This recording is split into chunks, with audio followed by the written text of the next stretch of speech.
Melissa. I'm a doctoral candidate in the Counselor Education and Supervision program. I'm also the president of this chapter, and so I'm really excited to share with you the topic pretty closely aligned to my dissertation. And so this is on immersive healing, the benefits of virtual reality in counseling. So, we always have to tell you what you're going to walk away with. So you're going to walk away, hopefully, with a better understanding of the potential benefits of integrating virtual reality technology into counseling practice. All right. We're going to identify specific applications of VR in counseling across diverse client populations and different concerns. Also, we're going to look at the ethical considerations and the professional responsibilities associated with using VR. Right. We want to use it professionally, ethically, responsibly. Before we get any further in this, anybody used virtual reality? Anybody familiar with it? No, Brittany? Okay. What about you, Aaron? No? No one? Bethany, no thumbs up for her? Okay. Wow. Okay. I like it. I like it. Good. So you're going to learn something today for sure. All right. I'm the only virtual reality nerd here, I guess. So what is it then, right? What is it? Well, it's changed so many times. It's been around for a long time. So if you think I'm dating myself here, I consider the original virtual reality to be like Oregon Trail, right? Or you're like playing it and you're like immersed in it and then you die of exhaustion and you're like, man, I'm gonna start over, right? To me, that's the original, the OG virtual reality, right? So that is considered virtual reality. There's a game online called Second Life. Maybe you're familiar with Roblox, something like that. That was considered virtual reality at one point. Virtual reality is really any time that you can interact with other people through a virtual component, right? Like online through a game. Recently, with the invention of these awesome headsets, now we can be fully immersed in virtual reality, meaning we put these headsets on and everything around us that we look at is in a whole nother world, right? It's pretty cool. So for the purposes of this presentation, we're going to be talking about that kind of virtual reality. So that definition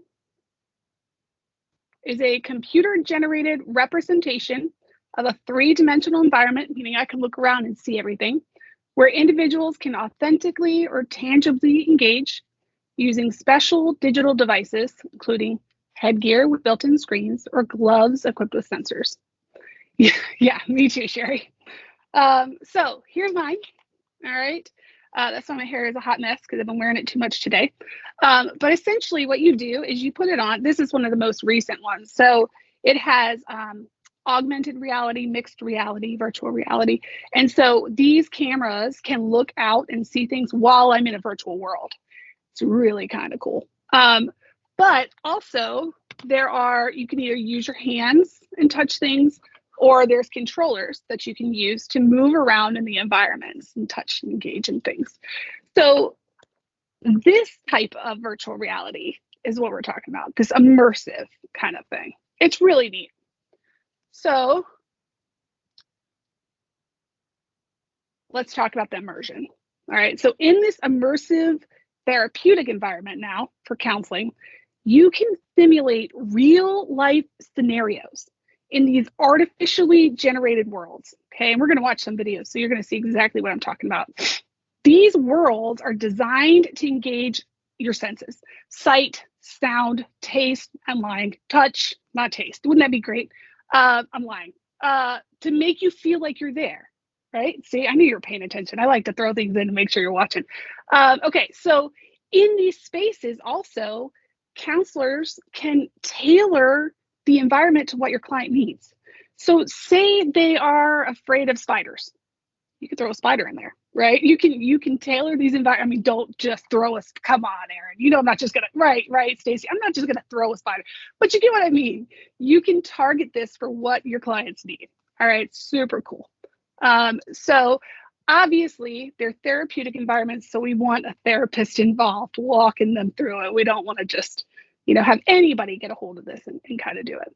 And we want to make sure that it's a safe and controlled environment for them. Yeah, right. We're getting to that. You're going to love this now. That way we can facilitate this therapeutic process. Cognitive restructuring, let's go back to that spider, right? I'm definitely afraid of spiders. I'm not. My husband is. Don't tell him I told you guys that. Anyways, God, I asked you to keep me on track. So think about the spider, right? Okay. I don't like spiders, right? And I know I'm here. I know there's no spiders. I put this on and now I feel like there's spiders. But I know that there's no spiders, right? So now we're changing the cognitions, we're changing the thoughts, right? We're restructuring the way that we're thinking about things because I'm safe in here, even though I start to wonder, take it off, I'm safe. Okay, so maybe I can be safe, right? Just like exposure therapy.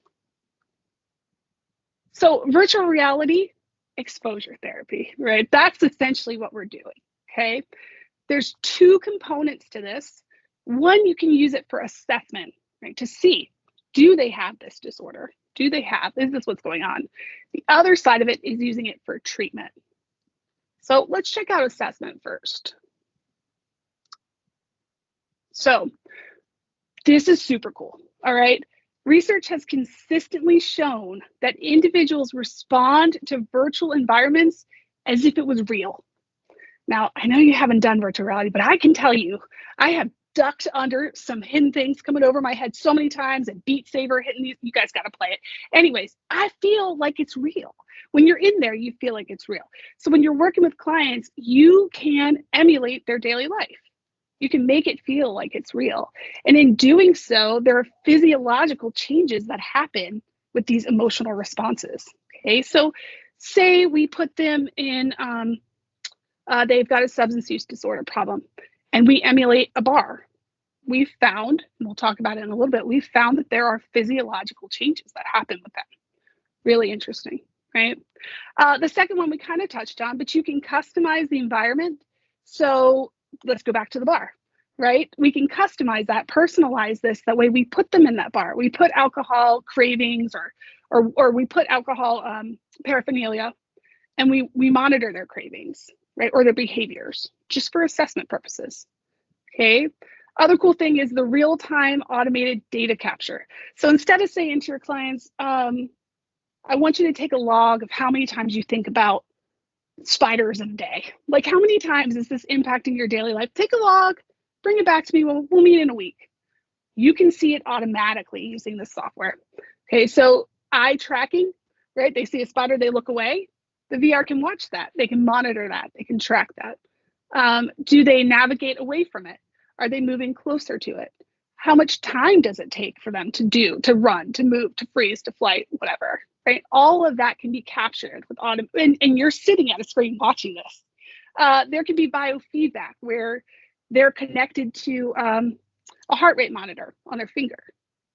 Yeah, so like, look at their heart spike, right? Their heart rate just jumped. Clearly there's something going on here. It's pretty cool, right? You can make causal interactions here because of this happened. And then lastly, increased engagement. This is an opportunity to make it almost like a game. I don't know if you've ever done the GAD, but have you been feeling any heart racing? Like, come on, right? That's boring. Nobody wants to do that, right? It's repetitive. It's boring. It's hard for them to stay focused to these questions. Sometimes they're just like, check, check, check, check, right? Yeah, sure. I got it. With this, there's games they can play, right? They can get rewards for doing these assessments, right? It keeps them engaged while limiting me too, while limiting the distractions. All they can do is focus on this game. They can't focus on the questions and then overanalyze the questions. Right? So that's how assessment looks like with virtual reality. So it's been used in here. I just picked one research study for all of these just to show you, but this is just a handful and there's so many more. But virtual reality has been used with generalized anxiety, PTSD, obsessive compulsive disorder, substance use, psychotic disorders, dementia. It's really cool with dementia. They got a lot of research going on with that right now. It's really cool, especially with bringing back memories and stuff. It's kind of neat. And then ADHD, right? Pretty neat. So I picked three. let's look at 3 of these and see kind of what they found for assessment. Excuse me, because I'm going to get really geeked out in this next part. I love this. All right. This right here is what got me started on virtual reality, right here. Obsessive compulsive disorder assessment.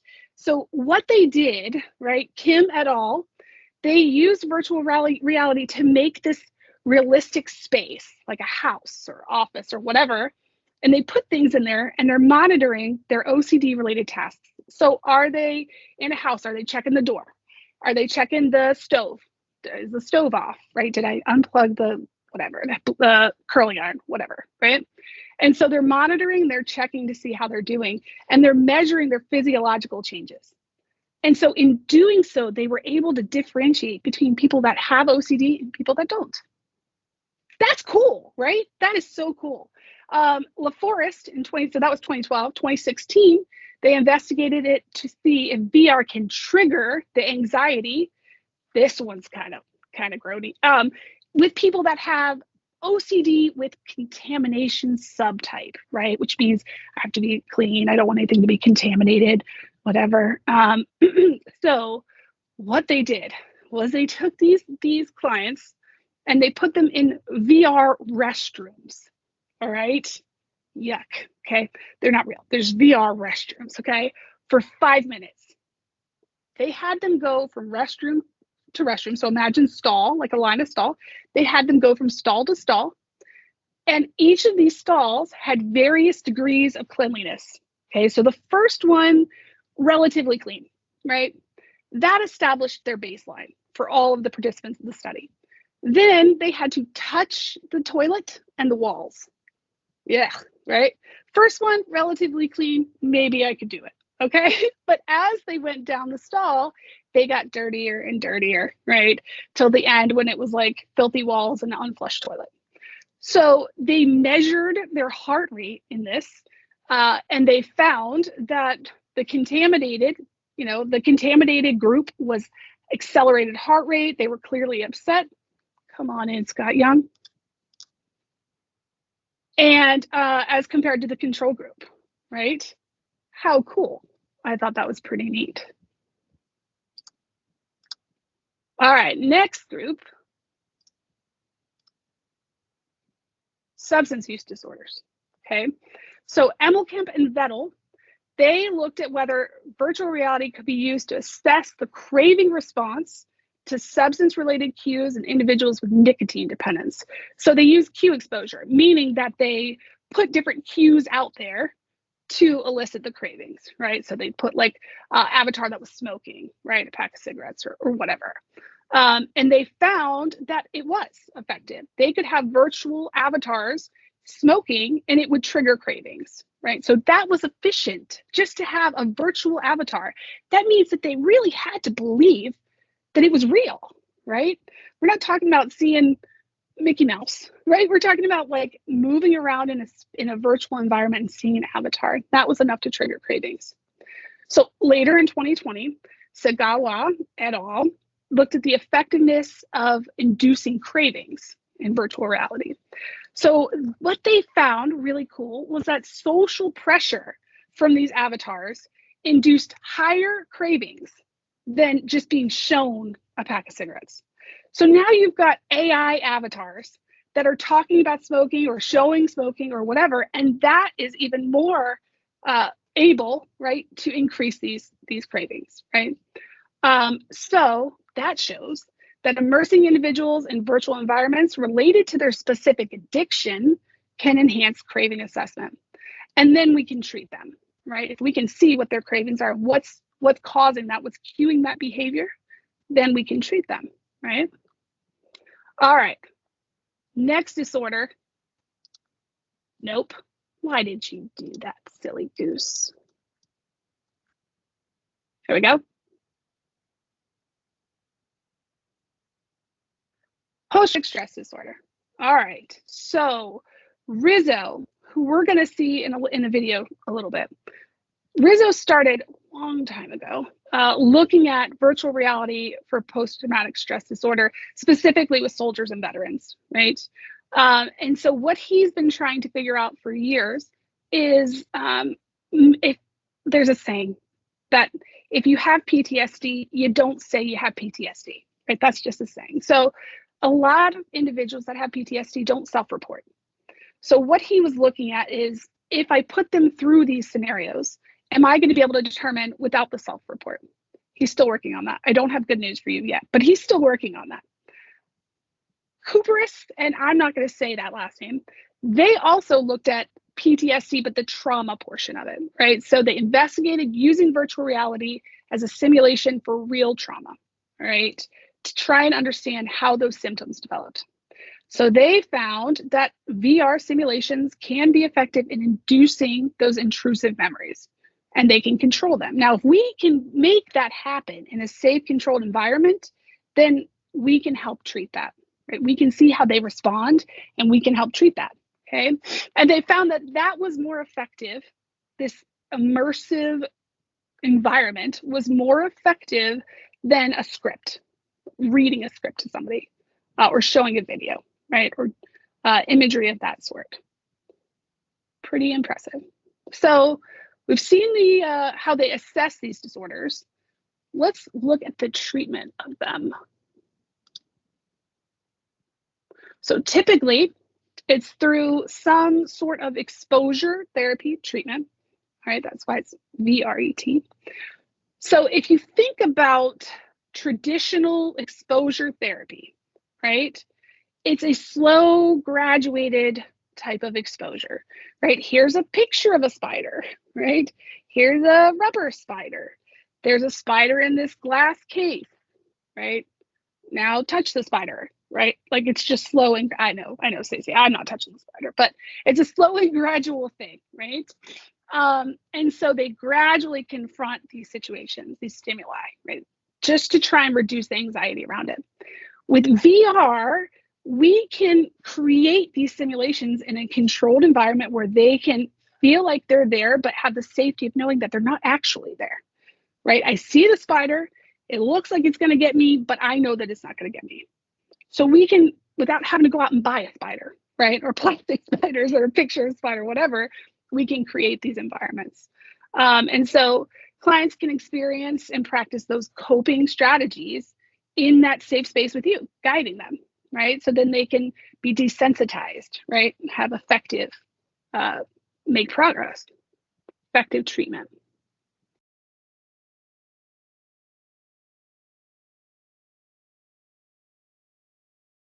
For many of us, collecting things over the years isn't that unusual. But for people with hoarding disorders, it can be debilitating and even stressful. But a Stanford study shows virtual reality can make letting go of things that much easier.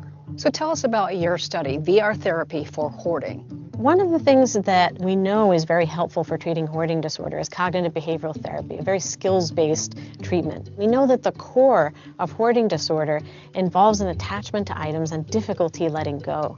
And so practicing letting go is one of the treatments embedded in this therapy. How prevalent is hoarding? Hoarding is very, very common, and it's actually under-recognized. It was just in 2013 where hoarding disorder was first named an actual diagnostic entity in the manual that we use for the American Psychiatric Association. There is some kind of taboo with hoarding. People don't really want to discuss it, at least those people who suffer from hoarding. Yes. Individuals with hoarding disorder not only live with the signs and symptoms that they have, but also there's a lot of commentary that they also have to live with in terms of people feeling like it's a moral failing or something that they're not doing, as opposed to thinking about hoarding disorder as a disorder that has a brain basis. So what are you finding here as you go through all this? I don't see how much I have until, like, right now I'm looking around and going, wow. It's overwhelming. Why is it easier to get rid of things, to declutter through VR rather than doing it when you're right there in your own home. When you are in person with an object, it has a certain feeling to it. It has a certain smell sometimes, maybe the smell of a loved one. And those sensations are very, very powerful attraction to that item. Whereas in VR, you can have separation and distance from all of those sensations. And what were the results? The majority of individuals who participated reported that they were able to translate that practice into real life. Individuals with hoarding disorder feel alone, they feel isolated. And being part of a group and a community and doing these activities really builds network and support. So that embarrassment turns into hope and inclusion. Yes. How does that make you feel to get rid of that? Actually, good. There's an empty space. And you can let go? And I can let go, yes. Isn't that cool?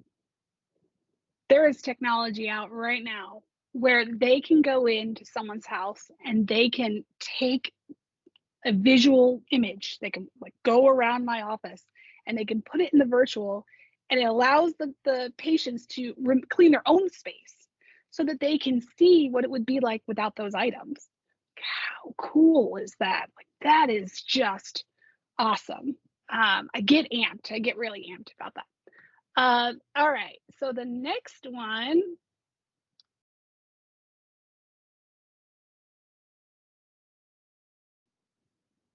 Substance use disorder treatment. All right. Study at IU School of Medicine shows virtual reality sessions can help Hoosiers who are battling substance abuse. Tonight, our Matthew Foltz shows us how this new tech works. Well, this technology is pretty fascinating. Think the virtual headset goggles that you use. That's exactly what this is doing. And it's taking people and placing them in virtual reality, facing their future selves. And we all know that can be either good or bad. Now, Brandon Oderlin is an assistant professor of psychiatry at the IU School of Medicine and led the virtual study over the last 4 years. That study places a person who is in early substance abuse recovery inside a virtual environment with their future selves as avatars. And those avatars are nearly realistic. So for this past study, they looked at 21 different people who were able to speak and have conversations with their future selves, showing what life will look like either on or off their addictions. Oberlin tells me that out of 21 people, 18 remained clean and sober for that 30-day period and beyond. It seems like the people that are having more of a connection with their future self after this experience are doing better. That's what it looked like. Now, furthermore, across all participants, before and after the virtual reality experience, we found a big increase, a near doubling of delay tolerance.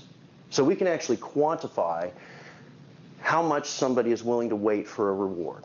Now, Oberlin tells me that majority of the people that went through this trial were emotional when they saw themselves virtually in the future, and he and other researchers are hopeful that they can have more trials soon in the coming months and years with larger groups. And according to the CDC, last year, Indiana had more than 2,300 deaths related to drug overdose. So Oberlin is hopeful that soon this new technology can be federally approved to cut down on those numbers. We also have a link on our website right now at WTHR.com with a full breakdown of this trial. Stop making. Stop. Okay, I'll stop. All right. Lastly, let's check out PTSD. Ooh.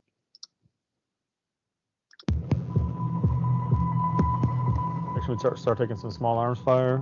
Contact right. Start engaging up top. Start engaging. Contact left. Start engaging. One guy hitting the back behind us. One thing I've learned from VR is that it's very easy to fool the brain. There's remnants of soldiers, enemy soldiers on the ground everywhere, and just very kind of surreal, kind of like I'm not really there. If you do VR well, they engage in the environment as if it's the real thing. It's evocative of the emotions that that environment is designed to provoke or induce.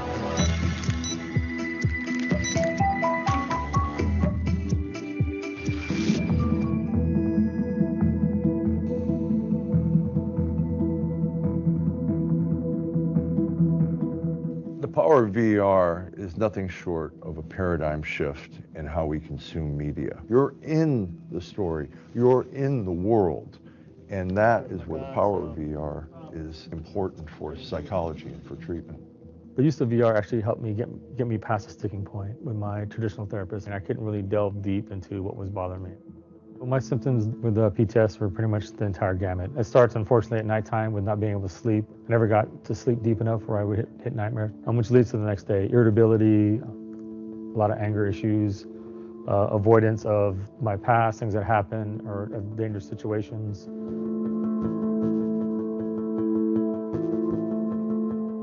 First up, I was really hesitant to come forward saying I need help. That's the biggest problem with myself and other vets is just the stigma around PTS.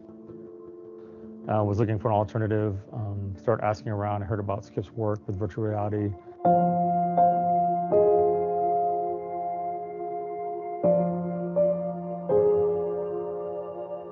We never know what's going on in the hidden world of imagination. Some people aren't good at visual imagery. So what VR does is allow us to put people in the context in which they were traumatized, and we're able to gradually help them to go in and confront these stimuli while a clinician is right there with them. And describe what you're thinking as you're pulling out. Glad that we made it all okay. I think I reacted all right. As the patient is narrating their experience, the clinician has a control panel where they can control the time of day, the ambient sounds, an explosion in the distance, a helicopter flying over, all the elements that are reminiscent for that patient of their trauma experience. Every little thing I saw could be one normal person's traumatic experience, like seeing helicopters blow you as we're on top of a bridge shooting into the side of a mountain, Marines shooting, Marines getting shot at, Marines getting killed, seeing them attack us and them being injured. So you see it, you don't process it, you put it away, you start engaging somewhere else, and you're trying to save your life and do your mission at the same time. We're never going to replicate an exact simulation of what the patient went through, but we don't need to. As long as we hit the high notes and get close enough, patients bring in their own memory, their own experience, and kind of fill in the gaps. You're going to face your demons. There's burning victims all on the road. They're pulling them out right now. But if you can hang in there and get through it, it gets better. We're not creating a self-help tool. We're giving clinicians a tool that may extend their skills.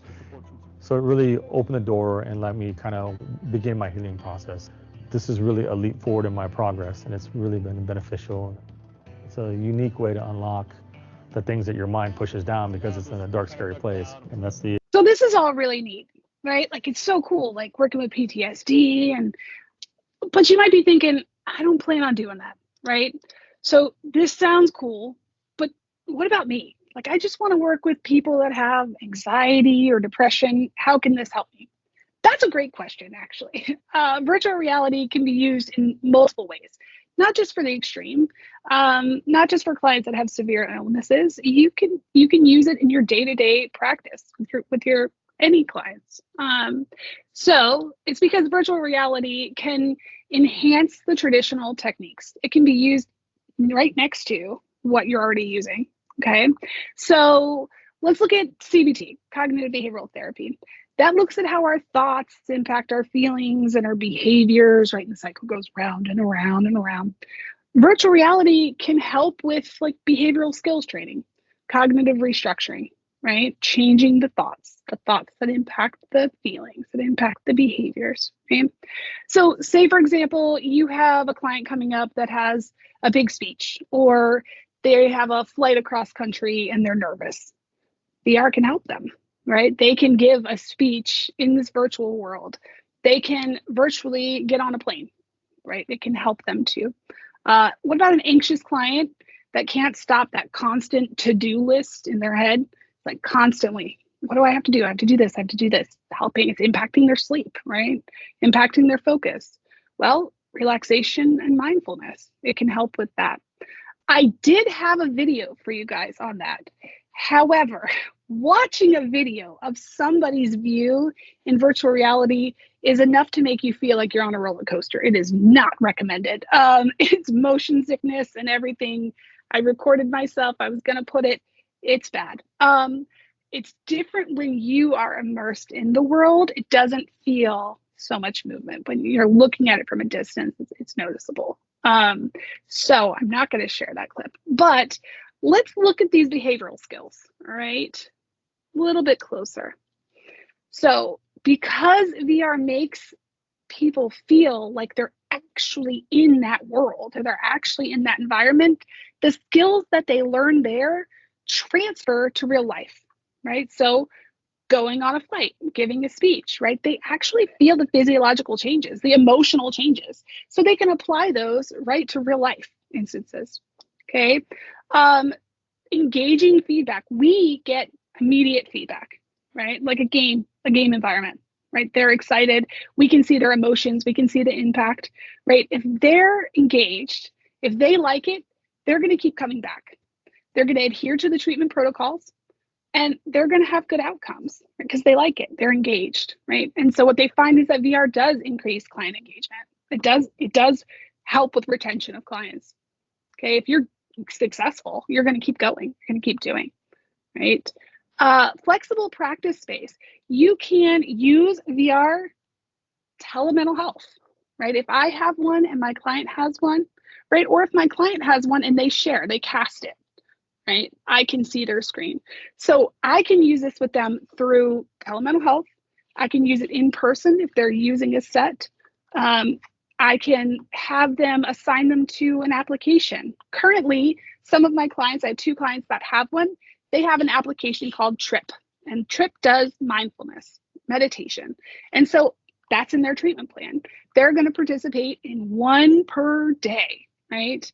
And whether they do it or not, I don't know because I can't access that, but I trust that they do. They seem much more relaxed. I do.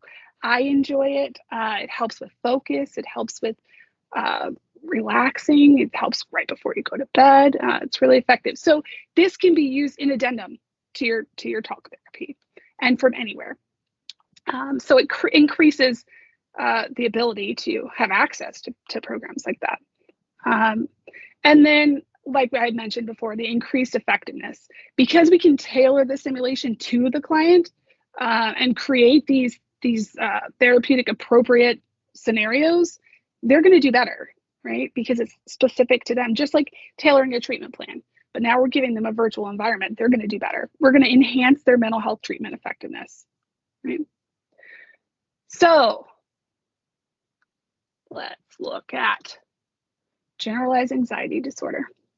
So a study, Malbos, they compared virtual reality relaxation techniques. So going through, again, this video, I'll share it, but you guys are going to get sick. You have to promise you take motion sickness pills first. You going through this virtual reality relaxation techniques, you can imagine it's like there's circles and they're coming around you, right? And they're slowly with beautiful music, right? It's so nice and calming.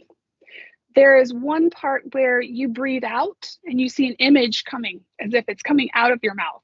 You breathe in, right? And so you're breathing out and into this image that looks and feels like it's really your breath going out and in. So what they did was they compared somebody talking them through. Imagine you're in the middle of a forest. What does it look like, right? All of that. Compared that with virtual reality. And they found that while both of them helped, right? Virtual reality could be standalone treatment for it. They could use that relaxation type to be a standalone treatment for general anxiety disorder, which is pretty. In a typical virtual reality exposure therapy session, clients wear a VR headset that displays a 360-degree virtual environment, often accompanied by realistic sounds and sensations, to fully immerse them in the experience. Under the guidance of the clinician, they begin to explore and engage with anxiety-provoking scenarios, confronting their fears step by step. As the client navigates the virtual world, the clinician monitors their anxiety levels and provides support and encouragement, all designed to help the client manage their anxiety and remain focused on the task at hand. Throughout the process, the virtual scenarios can be adapted and adjusted based on the client's progress, ensuring that the exposure remains challenging but manageable, Over time, as clients repeatedly face their fears in the virtual environment, they begin to experience a reduction in their anxiety levels and an increased sense of confidence and control. This process of becoming accustomed to the anxiety-provoking stimuli helps to weaken the association between the feared situation and the anxious response, ultimately empowering the client to face their fears with greater ease in real life. Virtual reality exposure therapy has been shown to be an effective treatment option for a variety of anxiety disorders, including phobias, social anxiety, panic disorder, and post-traumatic stress disorder. Research indicates that it can produce lasting improvements in anxiety symptoms, often with similar success rates to traditional exposure therapy methods. Pretty cool. Pretty cool. All right, so let's get around to this ethical part, okay? So as with any technology, virtual reality in counseling comes with some ethical and accessibility challenges, okay? So it's our responsibility as counselors to proactively address these issues.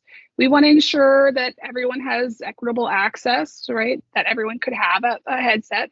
And we want to confront any potential ethical dilemmas. So if you look at the left side, we want to ensure that the client has confidentiality, right? So sometimes like their personal data, which it says over there, considerations, that could be at risk, right? Their eye movement, all of those things that are we need to make sure that their confidentiality, avatars, their online names, those types of identifiers have to be protected. Ensure their privacy, right? And their safety. We need to make sure that they're in a controlled environment and that they feel safe, because this is all about this physiological and emotional response. So we need to really work harder to make sure that they feel safe, right? And so all of this is going to be outlined in your informed consent. Yes. Some considerations, some things to keep in mind. Again, the privacy and data security. So their personal data that we're collecting, physiological responses, all of that. We have to consider come up with a plan. How are we going to protect that? Cultural competence. This is important. Am I going to put them in a program and there's no one that looks like them? That's not okay, right? We have to make sure that any programs that we use, that we're culturally competent, where it's a culturally competent program. There's somebody that looks like them, right? We're making sure, is this appropriate, right? Is this acceptable for them? Their emotional well-being, monitoring, because it can evoke strong reactions, right? They think it's real, it can evoke strong, so we got to be considerate of that. Accessibility and inclusivity, again, like we don't want to do a group session and not everybody can get, the cardboard Google box in the phone set up or whatever. And then the biggest one I always hear from people is motion sickness. So we have to monitor for that. So some things, I get this question often, what do you do about motion sickness? So there are settings within the headsets that you can adjust to make the movement smoother so it's not jumping on you. Some people suggest having a fan blow on you while you're doing it. Take a break if you start to feel sick, don't push through it. Drink a glass of water, get one of those motion sickness bands, whatever. Decide if the benefit outweighs the cost for you. All right, so the most important part, you will receive a link for your CE. It will have 5 questions, right? 1, 2, 3, 4, 5, right? Potential benefit, etc. When you do that, you're going to go fill out the quiz, the 5-question quiz, and then you'll get it. I think they close it, and then you'll get a copy of your CE after you do that. Here we go. The conclusion. All right, we made it to the end. You guys did it. You should be so happy. So, in conclusion,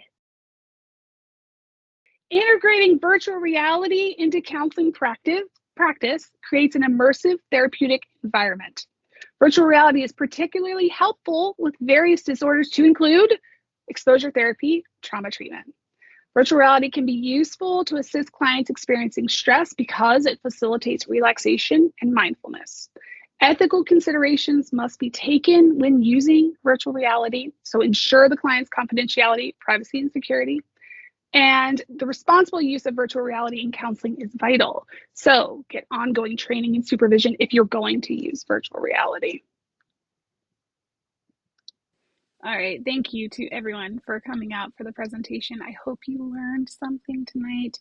Here's a copy of my references. I'll stick around for questions, and then also go ahead and take a picture of this QR code or jot down this link, because this is exactly where you'll go in order to take the quiz to get your 1 CE for the presentation.